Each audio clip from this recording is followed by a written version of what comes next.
You followed the training, you've built the skills, and you became the therapist. But now you're wondering, is this it? Beyond the therapy room is where we have the conversations most therapists are thinking, but not saying out loud. There's Sky, psychologist and mentor, and Ali, counsellor and tantric healer, bringing two perspectives, clinical and intuitive, structured and expansive. We talk burnout, identity, spirituality, business, relationships, and what happens when you stop playing by the rules that you were trained in. This is for the therapist who knows there's more. Two different paths, two different perspectives, but the same truth. There's more available to you than the box you were trained in. Oh my God, Ali, this is our first episode. Oh, super excited. We're finally here having the chat. I know, right? Like all of these conversations we've been having in the background. So much preparation that people don't see or maybe don't even think about. I know, right? Like we're finally here with our first episode today. Yeah, we're starting a podcast. Here we go. Watch us do it. I think that's the thing, right? Like we all have these amazing ideas and goals, and like our thinking and the way that we kind of get stuck in our own head is the block. Yeah, we get a vision, it arrives, this like spark of inspiration, and we can see it and feel ourselves doing it. But then a second we step into it, the mind just chatter that comes in and just goes, hold on, but what about this and this and that? Literally. So we thought today to be a really great way to introduce the podcast by doing an episode about like who we are. Yeah. And literally like why we're here right now having these conversations with you. Absolutely. And how it may help you, because we're all growing and expanding. That's what our souls are here to do. We're here on this planet to grow and expand and learn new things, but sometimes that's tricky and we need a place to check in with, other people cheering us on, and just to believe in ourselves. That's the biggest part of it, isn't it? Yeah. Believing you can. Absolutely. Creating community. Yes. So what about it, Ali? Do you want to go first? Over to you. Absolutely. So my history is colourful and interesting. I started out in early childcare, being an educator, and then moved into the community services sector. And for many, many years, I supported families through all kinds of things, from drug and alcohol addiction to family violence, trauma, disabilities, you name it. I've seen it and supported families through it. But there came a time when all of those policies and procedures and codes of conduct that I had to sign and regimented ways in which I could show up in the world really felt constrictive. And I'm like, there's more I can do. There's more creative, innovative ways I can help people. And that's when I decided to start my own business. So originally I'm just doing massage therapy and Reiki. It was very different to that case management kind of work. And it was beautiful. I just love to help people relax, to think about their own self-care and their own healing journeys. And Sky and I crossed paths again.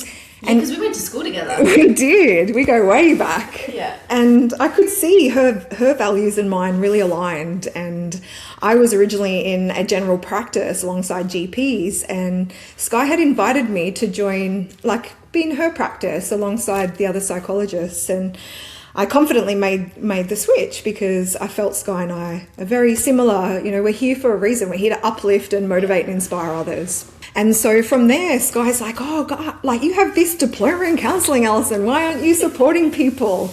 And I started supporting little people first, so children and adolescents, and from I grew from one strength to another, I guess, in being able to see just how capable I was.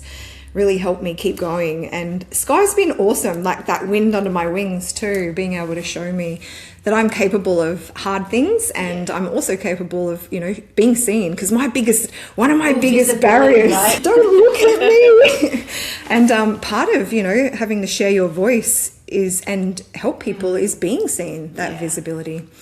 And at one point, Sky grabbed my hand and we jumped in the deep end and we started an amazing Facebook page or Facebook group for local women in our community. And we were doing Facebook Lives, supporting and loving on all these beautiful women. And it grew really big and it was awesome. We had big events and retreats, and each time something like that occurred in my, in my professional life, it was also a personal growth and a personal expansion that I had to go through, having to, get the confidence to be seen, having to share my voice more and be able to show up consistently, and have that capacity to hold all of that. Right? That nervous system being able to hold the new. Absolutely. Yeah. And then as a practice as a whole, the expansion and the growth that happened during the times of COVID was massive. So at that time for me, my little business grew too. I might have gone from seeing a certain amount of and supporting a certain amount of people to maybe triple that.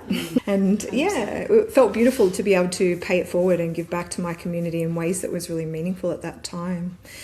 But as we do, we get to these stages again where, we're ready to grow. What's the next new challenge? What's the next new expansion phase? I feel like I've reached where my capacity can be at the moment, but I want a new challenge or the next learning, or there's a next version of me that's waiting to be just birthed and shared with the world.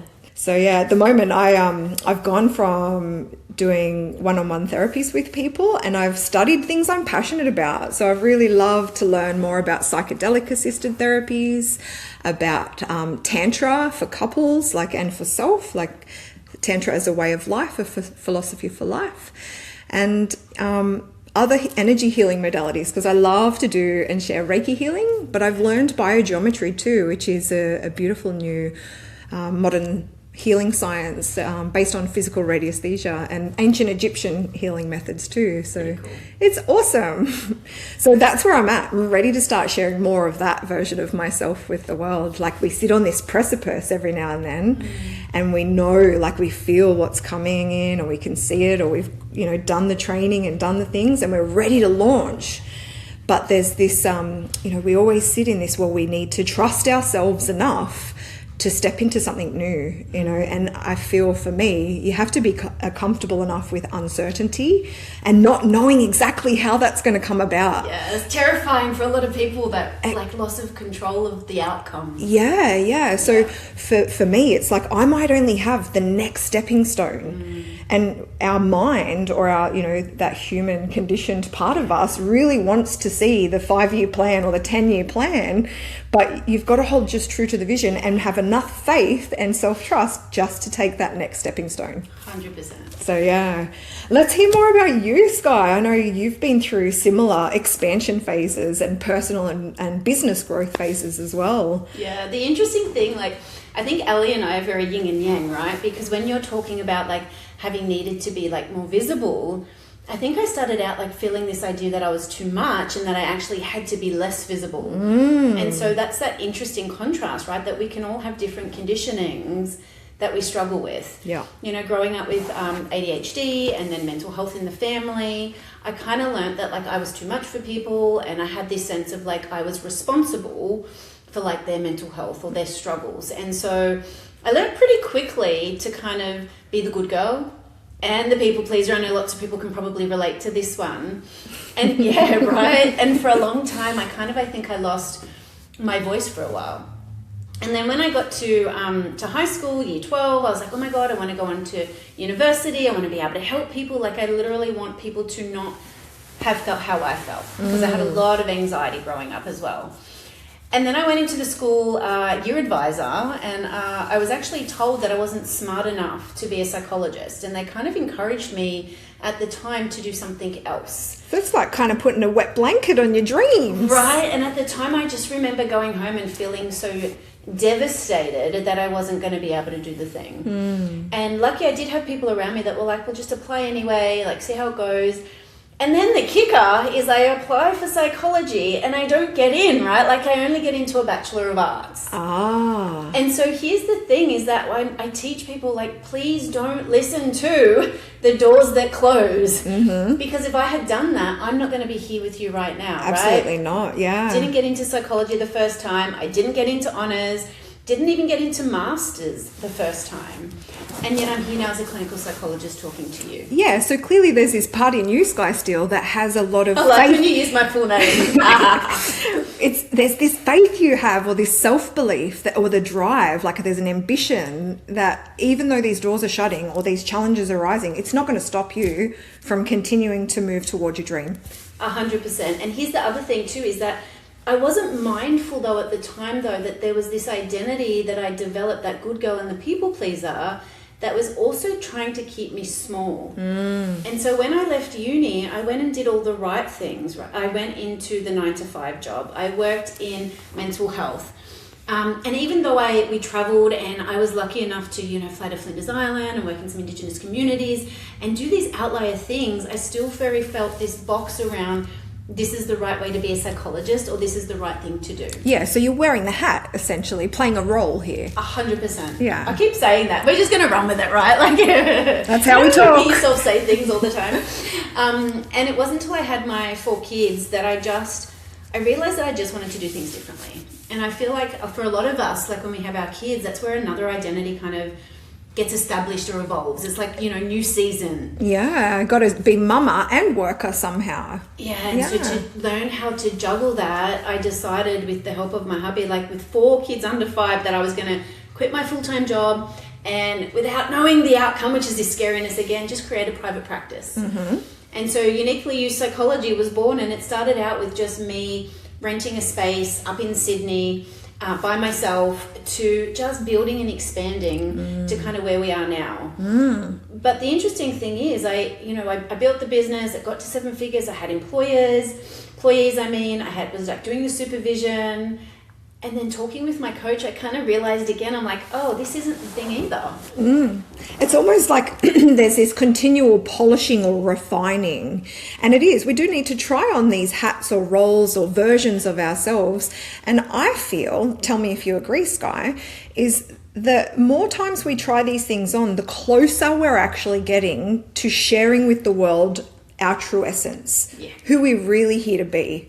Yeah, I totally agree with you. But I think the thing where we can get stuck is where it looks so good on paper, right? And everybody's like, oh my God, you're doing so well and you're doing amazing, and you're getting all of this positive feedback again, which, the good girl and the people pleaser loves feedback. And it takes a lot of courage, I think, for all of us to make that decision to say, this isn't no longer working for me, or this isn't aligned, and to actually allow that part of us or that identity to kind of grow again.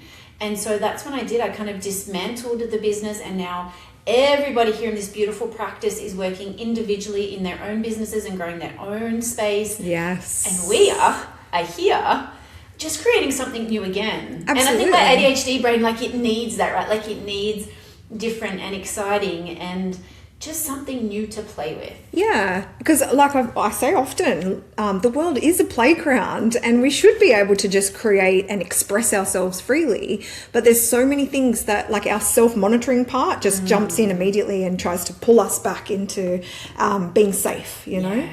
But part of that expansion and that growth and that playfulness is being able to stretch into the next version of ourselves, into that next becoming. You know? And I'm a very spiritual based person myself, so I often think about these destruction and creation cycles or phases. And so we don't, like, sometimes it feels like we got to burn it all down in order to have this massive regrowth, but we don't. It's just a little bit of tweaking and changing the things that aren't aligned anymore, aren't filling us up and making us feel passionate about what we're doing in the world. So and that's a big one for my ADHD brain to get around. Like, it doesn't always have to be all or none. I know, like, ADHDs, if you're listening to me, like, hear me out. Like, you get to, like Ali said, like, I'm still doing therapy over here on the side and equally growing my mentoring business for other therapists, and the podcast and the webinar and the workshops and all of the things over here too. Yes. Like, you get to do more. You do. And that's part of why we're here, right? Is to kind Absolutely. of support therapists to see that